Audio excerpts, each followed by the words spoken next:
Welcome to Community Christian Church. My name is Ed, and we are so glad you are here to be here today.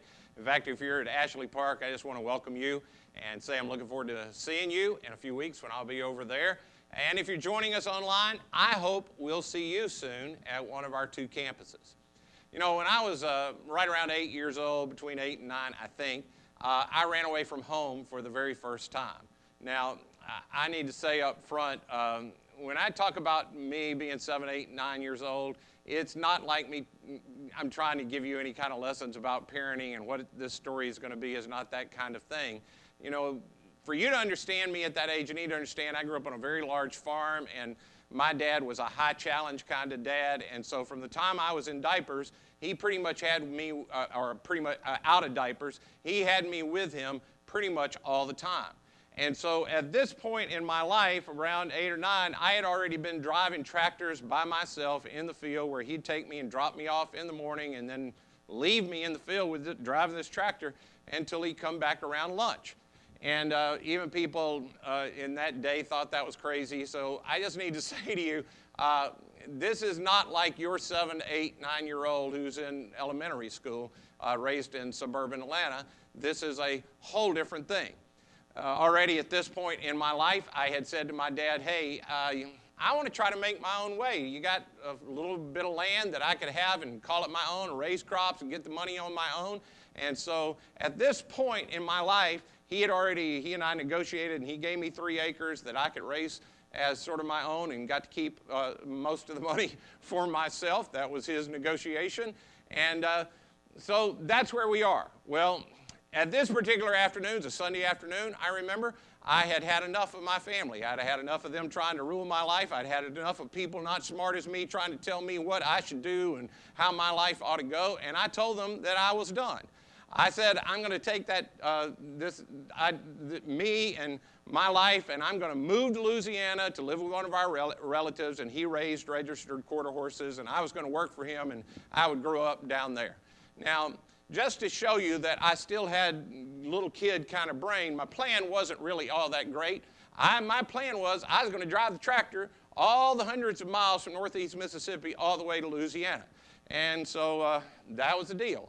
So my dad listened to this calmly after, I had given this to him, and he said, well, got to do what you got to do, so it's going to get dark soon, you better get at it. So I loaded up what few clothes I thought I needed to take to show that the plan wasn't good as well. I didn't take but one meal of food, and I got ready to go. And my dad lined my mom, my mom, and my 2 sisters up out in the yard, and there he is, and he's just waving goodbye with a big smile on his face, and my mom looks like she's in shock, and my 2 sisters are crying, begging him not to let me go. And I headed off for Louisiana in my life as a registered quarter horse trainer. Well, it didn't take too long for me to drive a little bit on that tractor at the speed tractors drive for me to have time to cool off and something to hit my brain of, this is not a good plan. So I turned around and I came back home, and to show how long it took me to cool off, they were all still out in the yard. My mom and dad, like they had expected me to come back already, and my sisters are out there. They were already doing something else. Now, again, you're not supposed to get any kind of lesson out of that story. That's not why I told it. There are no parenting lessons. There's nothing there. Why I told you that story is that story became in our family one of those, hey, remember when stories. You know what I mean? The kind of story that when you're sitting around as a family that somebody goes, hey, you remember when Ed thought he was grown enough to get on a tractor and drive to Louisiana, and then everybody laughs and everybody pokes fun at me, and that's why I hate my family. Not really, but you know what I mean. You've got those stories. Every family has those stories. It might be a vacation where something went really great and everybody says, remember when, or it might be when something went really bad, but you have those moments where you go back, think back to, and it brings back up either a really poignant memory or a really funny memory. My sons have those memories. In fact, now they're at an age when Becky and I hear them talking, they have remember when stories that they aren't remember when for us because they were doing things we didn't even know about. And they'll just share a word or a phrase, and they'll have a lot of laughter together about something they remember when. Now, the reason I get you to think about all of that is because, the Bible tells us that Jesus became like us.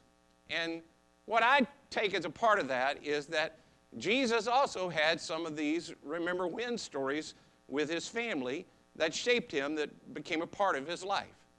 Now, you may not know this if you're not, Christian background, you haven't grown up in church, or maybe did, but you never really got this. But we believe, Christians believe, that Jesus was both fully God and fully man. But a part of what happened when he came to earth is that he emptied himself of his godhood, and he took on the form of a man to experience everything we experience.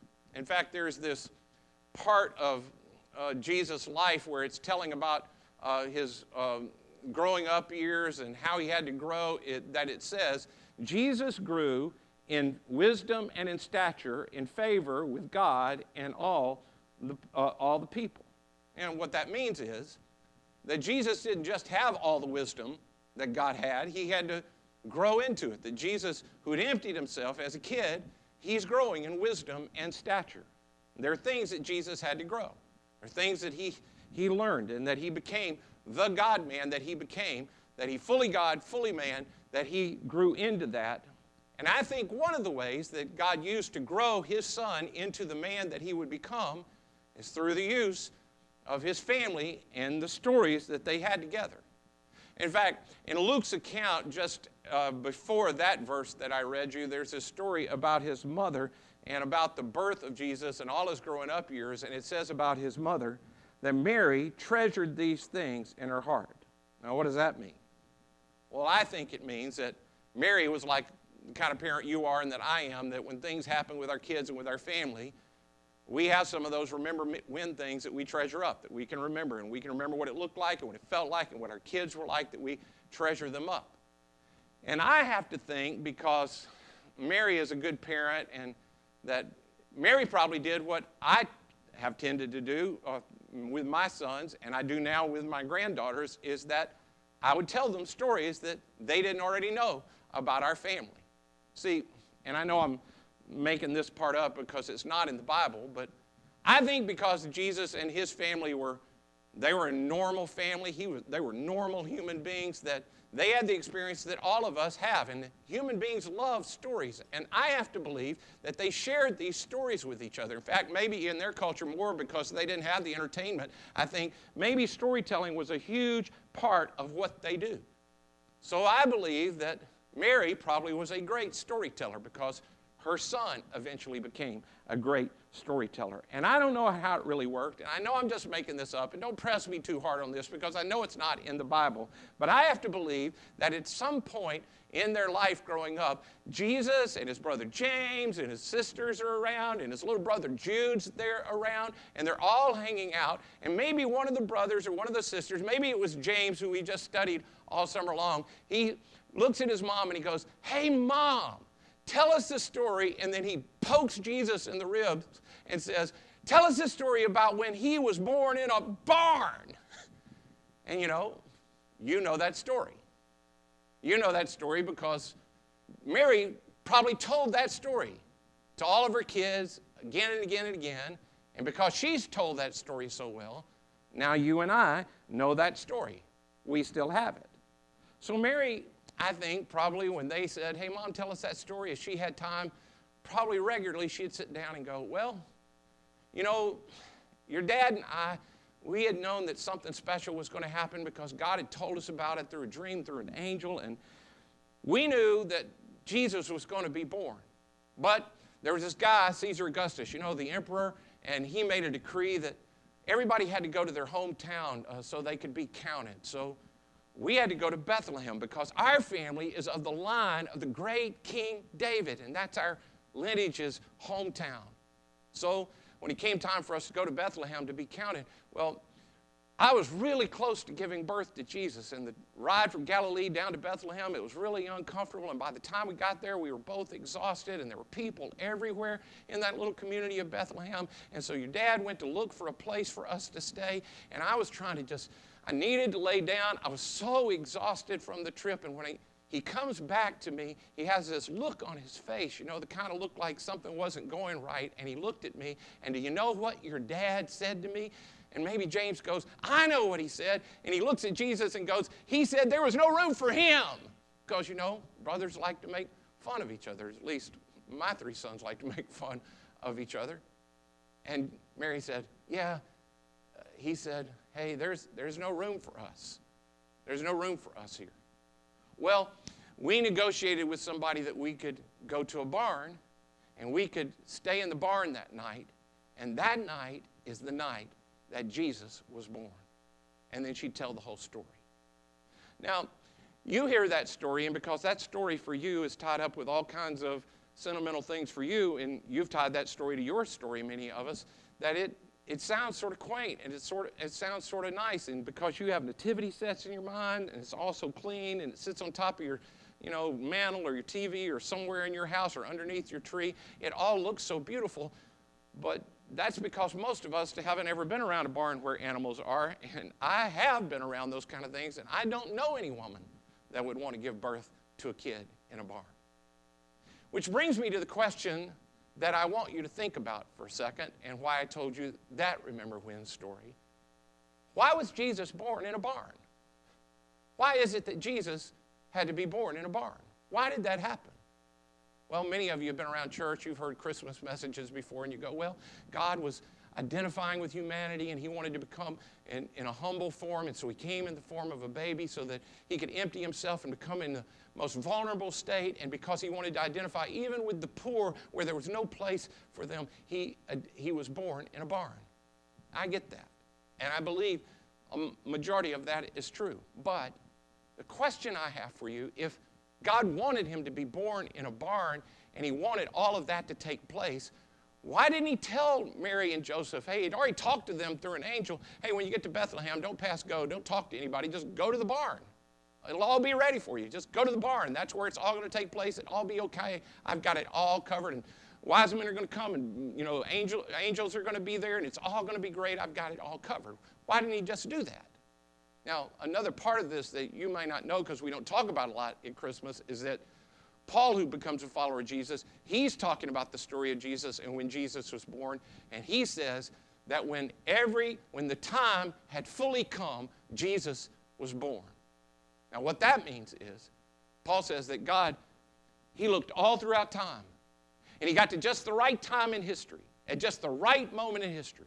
He looked at all the governments, all the people, all the places. He picked just the right time. He picked just the right mom, just the right dad for his son to have. He put him in just the right family so he could be in the line of David. He put him in the right city so that people would know he was of the line of David, so that God had sent him. He got all the details right. You're telling me he got all of that right, and then when it came time for Jesus to be born, some angel in heaven forgot to make the room reservation? That they got to that moment, Jesus like, which one of y'all was supposed to get the room? Why do they have to go to a barn? See, I think that whole story of there not being room is a part of what God used to shape his son's life as he grew in wisdom and stature. I think that story that he got told to Jesus as he's growing up, and maybe his brothers made fun of him about it, and maybe it became one of those things that stuck with him, is a part of what God used to grow Jesus in wisdom and stature. Because Mary would tell that story, and Jesus would hear over and over, Jesus, there was no room for us. There was no room for us when it came time for you to be born. Another interesting thing that people don't often know is that the Bible tells us that Jesus was the creator of this planet, that because he's fully God, that it was Jesus was the Word that was speaking this into existence, that Jesus created all the universes, all the planets. And imagine what it was like for Jesus, who had created the planet, to come to the planet that he created. And the planet says to him, there's not room for you. There's no room for you. Now, everybody joining in with us today know what it's like. You know what it's like to have been given the feeling there's no room for you. There's no space for you. You're not included here. We all know what it's like to have that moment. Maybe for you it was at work and the economy got bad and somebody called you into an office or took you aside at one point and said, hey, man, I hate to tell you, but things aren't going real well, and there's not any room for you here anymore. And you got let go. Or you know what it's like to have tried your best to make a team and somebody says to you, hey, there's no room for you on this team. Or you know what it's like to be in a situation where a whole bunch of people are together and you're the one that walks in and nobody includes you. There doesn't seem to be any room for you. Or some of you are here because of things that have happened in your life, your families looked at you and said, hey, we don't have room for all your stuff. There's no room for you. Or your spouse said to you, there's no room for you in my life anymore. All of us know what it's like to come to that place where people said to us, there's no room for you. And all of us know what it's like when somebody says to us, hey, I will make room for you. I'll make room for you. You remember what it's like when, some of us have had the opportunity where somebody says for you, hey, we don't really have room in the budget for this, but I believe in you, and I'm going to make a position for you. I believe you can make a difference, and I want to make room for you in our business, in our company. It doesn't really fit with what we're going, but I believe in you, and I have room for you. You know what it's like when you were in school, or maybe some of you who just went back to school, and your classes aren't the same as all of your friends, and you have to go in to eat, and when you walk in, you come out and you look around, and the cafeteria is just full, or you look around and there's no place to sit, there's no room for you, and then you look at a table and all your friends are there, and you think, their table's even full. But then one of your friends catches your eye and gives you the signal, hey, come on over. And when they say, hey, they pull up a chair and they go, we'll make room for you. You know what it feels like to have somebody say to you, hey, we will make room for you. There is room for you here because you're included. We all know what it feels like to have somebody say to us, hey, there's no room for you. And we know what it's like for somebody to say to us, hey, even though it doesn't look like there's room for you. You're included. You're a part of our circle. Now, let me just step away from that and say that some of what Jesus came to communicate, some of why Jesus came as a human being, and he came to communicate to human beings the idea that God has made room for every single human. And that's why this story that I've told you, I think it really matters.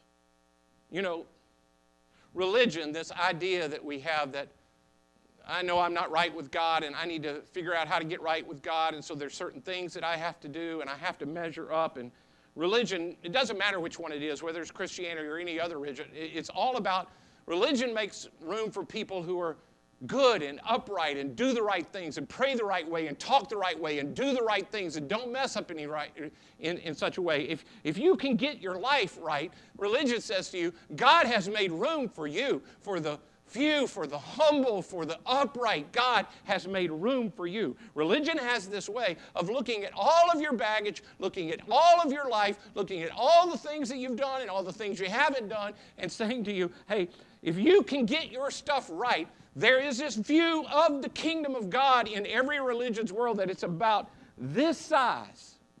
Every human religion has this thing of saying there's borders around it, and you have to get inside those borders. So they take a guy and they go, Ed, you've got some anger problems, and that's led you to some behavior kind of issues, and, you've done some things, and you got some pride issues, and you think you're smart, and you put other people in a place where they don't feel as smart at times, and we hate to bring this up, but, there's a whole decade called the 70s. Let's just wipe that out, and it ain't nobody got room for that in the kingdom of God. Hey, Sarah, I don't mean to bring this up, but you got a little spending issue, and there's this other little thing, it's called wine, and you do that a little too much, and ain't nobody in the kingdom got room for all that. Religion has this way of saying, hey, there are the few, the humble, the upright, the righteous, and in the kingdom of God, there's room for those few, those humble, those upright. And the problem, of course, is all of us are trying to figure out where we are. Where are we? Am I in? Have I done enough? Did I make it over the line? Have I made it to that place? But for many of us, at some time, because of our life choices or because of what has happened to us, we think God is looking at us and saying, hey, there's no room for you. There's no room for you with that addiction. There's no room for you with that divorce. There's no room for you with what's going on in your life that secretly nobody knows about. There's no room for you. No room for you within the kingdom of God. You have not made the cut. And you feel like you're out. And then there comes Jesus. And again, I think this is a part of why Jesus came. I think this is why the story gets driven deeply into him, because when Jesus comes, he says, don't let your heart be troubled. When it comes to God, you don't have to be cautious. You don't have to stand around and worry. Don't let your heart be troubled by this. If you believe in God, if you trust in God, you trust also in me. If you'll put your trust in me, if you'll throw your confidence on me, you believe that I'm right, and you'll just follow me. Let me show you the picture of the kingdom of God that Jesus paints. He says, if you trust me, he says, in my Father's house, and I love the fact that Jesus didn't say in my Father's movement or in my Father's kingdom at this point. Jesus makes clear God's building a family.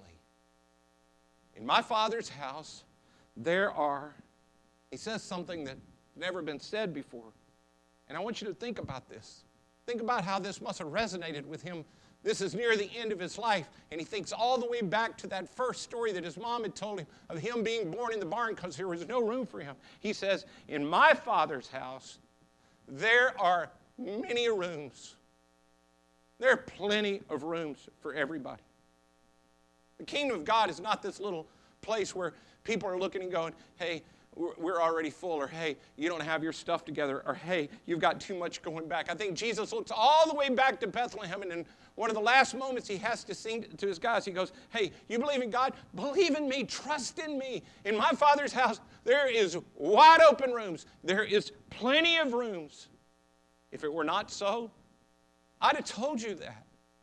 I would have told you it were that way. And I'm going to prepare a place for you.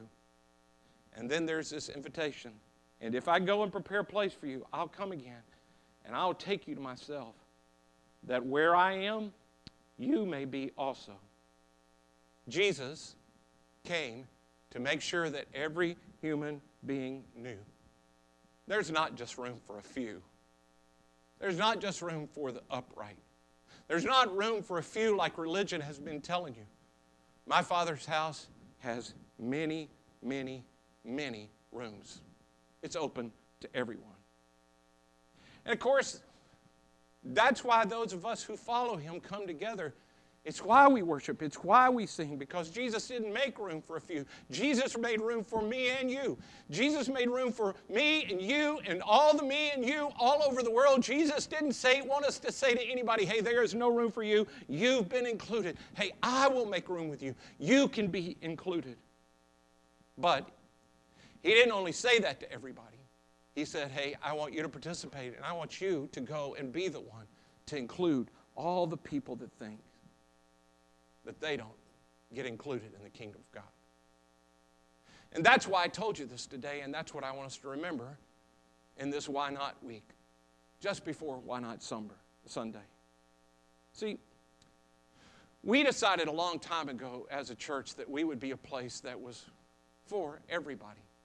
And we wanted to be a place where everybody knew, hey, you know, there's not just room for people who already know God. There's room for everyone in the kingdom of God. And it doesn't matter what you've done. We really do believe everybody's welcome because nobody's perfect, and anything can happen in the kingdom of God because Jesus made room, not for a few. He made room for me, and he made room for you. And it doesn't matter what baggage you have. There's room for you and all of that inside the kingdom of God. We want to include you. We want you to come. God is for you. He's not against you. That's why we as a church have said, hey, we want to join with people to let them know. It doesn't matter whether the organization is a high school that needs some help, or it's a food closet that needs some help, or it's people around the world that we will never meet that need some food. We want to do what we can to help them. And they don't have to agree with everything we believe. They may never believe what we believe. We just want to be a part of blessing our world, because Jesus said there is room for everyone, and we want everyone to know that God is for them. And the way they know that God is for them is that we are for them.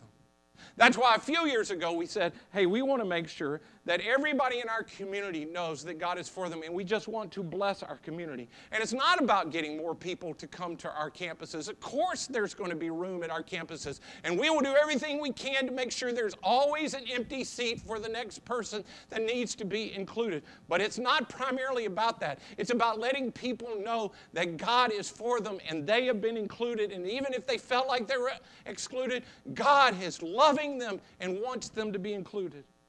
And yet you know that so many people feel like when we talk about, hey, you're included, why not come? That people feel like Christians, the thing they felt that I hear from people is, hey, you're just asking people to go out and convert people and fix people and turn them into projects. And I don't want to turn anybody into project. And you know what I mean by that. It's the kind of thing you've had with somebody in your life where something began to happen, or they got involved in a certain situation, and then they asked you to come over to their house for a party, or they invited you to lunch, and they wanted to tell you about something, and you could tell when they began to talk to you about something that they had a new deal that they wanted to do, and they told you about this thing they'd bought into, and it gets to the end of it, and they'd say, and if you will do this, you can become a distributor, which is all fine. There's nothing wrong with any of that. But when you told them that you weren't interested in what they were selling, it became really clear that they weren't all that interested in you either.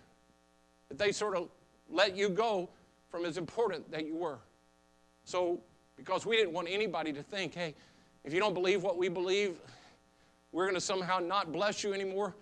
We even went so far to say, hey, let's take this idea of bless and let's remind each other that this could be even a strategy of how we bless, so that nobody feels with a project. And so we turned it into one of those, we use it as a little acronym, and we didn't come up with it, but we've been talking about it in our community for the last few years. And it's this idea of when we're engaging with people, when we're in our world and we meet anybody, with every relationship, we begin that relationship, at least on our end, we begin with prayer. That as we meet somebody, we begin by saying, hey, God, how can I bless this person? How can this person that's cleaning my teeth, or this person that's serving me the food, or this person in my neighborhood that I don't know, or this person at school, or this teacher that I'm interacting with, or this student that I'm interacting with.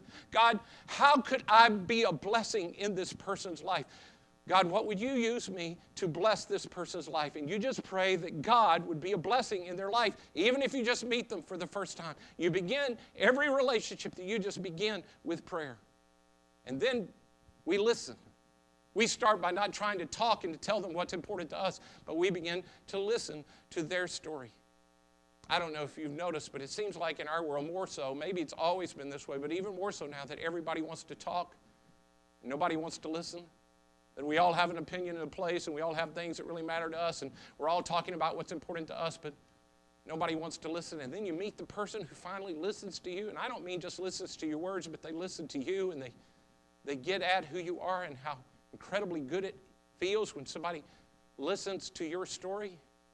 And we want to bless people by beginning with prayer, and God, open us up, and then we listen to their story and who they are, and then we go from that we eat with them, we include them, we bring them into our life, and we serve them. We say, God, how could I serve them? Is there something I could do? Could I include them to let them know that they matter to me? Is that the step you want me to take in this relationship? That's the next thing, that I include them in my life. And then after I've included them, by how can I serve them? It's because I've listened, and they've probably told me something I could do to help them. Then I share the story of what God is doing in my life, of how God is making my life better, and He's made me better at life. That because of what Jesus has done, I tell them this is such an important part to me. And then we said, as we move out and we bless the world, as we go about and we're blessing people around us, that what we want to do is a few times a year, we want to come together and say, hey, if there are people in your circle that you've been blessing, that God's moved you down the trail, that you feel it's appropriate at this point, why don't you invite them to come and see what we experienced together, what God's been using to make you better and make you better at life. Why don't you invite them to come and see what God's doing? our county continues to grow, and it looks like it's going to. And I think that's a great thing, that God continues to bring more people of all different backgrounds to our place. And we know that because our county's growing, there comes a place where we have the opportunity to say to new people who are moving here for the very first time and are just looking for relationships, and they don't really know where to meet anybody because most of us drive somewhere else to work and you only have those relationships with people. How do I meet people that live near me? That as you meet people, you can say to them, hey, why not give church a chance? Because church is the place where I met some of the people that are just the most incredible people that made so much difference in my life, and it feels like they're family to me now. And I won't bug you about this, but hey, why not come with me and just come and see, and why not give it a chance? We also know, because of the nature of our community and the demographics of the people that are moving here, that a lot of people are moving here for their very first job and their very first home and their very first mortgage, and there are so many things in life that are first for them that they're not really prepared for. We also know, because of all the demographics about people that are living here, that there are a lot of people living here that are living here and they're in the midst of their very first divorce, or they're in their very first moment of retirement, and they're not ready for something going on in their life. And we could say to them, hey, all of us have experiences where, there have been things I wasn't prepared for and I didn't know what to do. And, Jesus has made me better, and His community of people have helped me through those moments when things weren't going well. And I don't know if it'll work for you, but why not give it a chance? Why not come and see what God could do? Would you just come with me one time? We also know that there are people around that things just aren't going very well for, and there's a chance for us to include them. And many people in our area, because it's just the way life is, there's something that's just a little off, and maybe they've even feel like they've been excluded from their family, or because of an addiction or something, or because of a breakup, or because of something, they don't have a group of people, or something because of a diagnosis is just not going very well, and they need some help in life. And we could say to them, hey, why not give church a chance? It's my support system in life. And the reason we want to do this is because we want to be able to say to everybody, hey, Jesus is for everyone. And Jesus came to the world to make sure that all of us, you included, knew that God isn't just for a few, not just the humble, not just the upright. God doesn't just make room for a few. God made room for me and for you and for everyone in this world. So why don't you come? So last Sunday I said to you, so I'm challenging you again, would you begin to pray? Would you begin to pray, God, who do you want me to be for? And specifically I said, what 4 people do you want me to be for? Now, maybe you're far enough along in this blessing strategy that you already knew you're for immediately. And you're right at the point of where you could even begin to, you've listened and you're served and you've included them, and you should be making that invitation. But for many of you, you haven't done this. And so maybe it's just that point of you're just beginning to pray. What 4 should I be for? Would you be willing to pray that? And I'll say to you again, if you're in a discipleship group, this week, would you all talk to each other about that and hold each other accountable to pray this prayer? God, what 4? Who do you want me to be for? See, I believe it's just the power of this, of saying to people that felt like there's no room for them, that, hey, we'll make room for you. There's room for you because Jesus made room for all of us. And all of us here, everybody here who's a follower of Christ, we're here only because somebody said to us, hey, I know you feel excluded, but God made room for you. He made room for me and you, not just for the few, not just for the good. And here you are. And we're so glad that Jesus came and that He made us right with God and included us, and that we're looking forward to, we're already a part of God's family, and we know that there is room for many more because He brought us into this family, and our life has been forever changed. And to most of us, we believe that when we get it to that point where somebody has been introduced to Jesus and their life begins to change, everything begins to change for them. And we know that if we can get a person in a family early enough, if we get a couple early enough where they can influence their children, that a family can begin to change. And if a family changes, enough families change, a community begins to change. And if enough communities begin to change, then our world begins to change. I believe that at the core of my being, that it begins with us changing people, and then people change families, and then families change communities, and communities change the world over time. You know why I believe that so deeply? Because that's how the message about Jesus got from all the way to the other side of the world, that it came to me and you. It came one person at a time, one heart at a time, one life at a time. As one person said to another, hey, I know religion makes you feel like there's only room for a few, but Jesus made room for me and you. There's room for all of us. And God included you. And our world began to change. See, there's power in this simple invitation of saying, hey, there's room for you. So again, I just ask you to begin to pray. You never know what's behind a simple invitation you make to somebody, maybe even starting next week. You never know what God's going to do when you say to somebody, hey, why not just give it a chance?